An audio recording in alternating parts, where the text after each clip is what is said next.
اعوذ باللہ من الشیطان الرجیم بسم اللہ الرحمن الرحیم ویطعمون الطعام علی حبہ مسکینا ویتیما واسیرا۔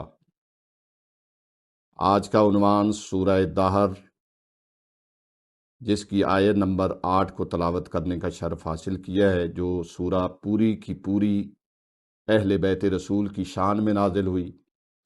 شان نزول اس سورہ کا یہ ہے جس کو سورہ دہر اور سورہ انسان بھی کہتے ہیں، اور حل عطا بھی اس سورہ کا نام ہے۔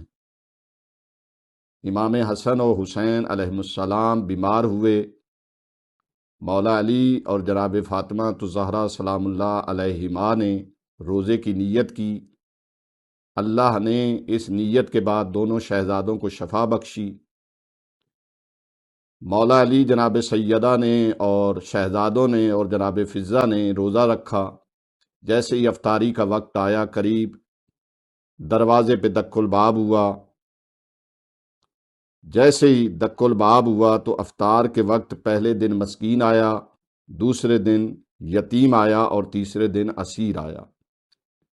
ان ہستیوں نے اپنی افطاری کا سامان تینوں دن یتیم، اسیر اور مسکین کو دے دیا اور خود پانی سے روزہ افطار کر لیا۔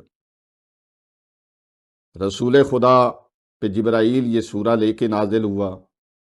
یہ پوری سورہ ان ہستیوں کی شان میں نازل ہوئی، اور یہ وہ ہستی ہیں جن کے لیے رسول خدا نے فرمایا علی مجھ سے ہے اور میں علی سے ہوں، فاطمہ مجھ سے ہے اور میں فاطمہ سے ہوں، حسن مجھ سے ہے اور میں حسن سے ہوں، حسین مجھ سے ہے اور میں حسین سے ہوں۔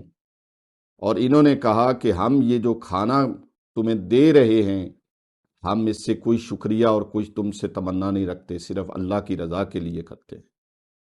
اہل بیت کے اس عمل سے یہ ثابت ہوا کہ ان کا ہر عمل خدا کی رضا کے لیے ہوتا ہے، اور یہ جو بھی کرتے ہیں وہ خدا کی رضا کے لیے کرتے ہیں۔ ہمیں سورہ دہر اس ماہ رمضان میں کیا درس دے رہی ہے؟ مومنین کو، اہل بیت کے چاہنے والوں کو، مسلمانوں کو کیا درس دے رہی ہے کہ ایثار کیا ہے؟ اپنے حق کو دوسروں کی ضرورت پر قربان کر دینا، اس کو کہتے ہیں ایثار، قربانی۔ اخلاص کیا ہے؟ نیکی کر کے صلے کی تمنا نہ رکھنا۔ اگر آپ کسی کی مدد کر رہے ہیں تو پھر آپ تمنا نہیں رکھیں کہ وہ آپ کا شکریہ ادا کرے یا وہ آپ کی ہر جگہ رسپیکٹ کرے۔ آپ نے اگر خدا کے لیے کیا ہے تو خدا پہ چھوڑ دیں۔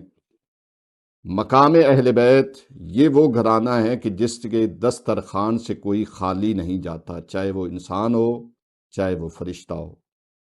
آخر میں میری دعا ہے اللہ پاک ہمیں اس ماہ رمضان المبارک کے صدقے میں پنجتن پاک کے نقش قدم پر چلنے اور ان کی سچی محبت اپنے دلوں میں بسانے کی توفیق عطا فرمائے، ہمارے زمانے کے امام کے ظہور میں تعجیل فرمائے۔ وآخر دعوانا ان الحمدللہ رب العالمین۔ ہماری گزارش ہے کہ ہمارے فیس بک، یوٹیوب اور انسٹاگرام کے تمام پیجز کو لائک کریں، شیئر کریں اور سبسکرائب کریں۔